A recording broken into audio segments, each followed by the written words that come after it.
Congrats, your pesto garden is looking great.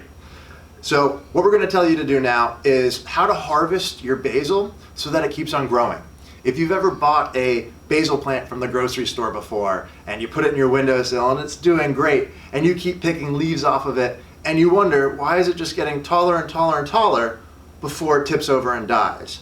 Well, that's because you're not harvesting it in a way that's going to spur more growth. The goal with basil plants isn't to just have it grow nice and tall, it's to have it get bushy. And there's a technique to making it get bushy, and we're going to show you how to do that. So what you can see here on our lemon basil is that you have a main stalk coming up and it's starting to get heavy, it's bending over.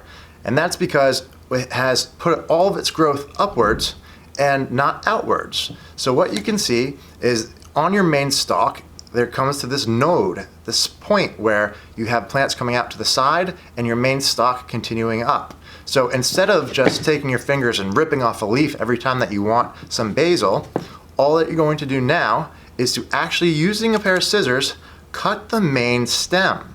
And you're actually going to cut the main stem right above that node. So here we go, and we have a nice bouquet of basil here that we can use in a pesto. And what's going to happen next is at this node, now 2 shoots of basil are going to come out, and you're going to have a beefier, wider, and more robust plant. Welcome to Seedsheet, where we make growing good food ridiculously easy.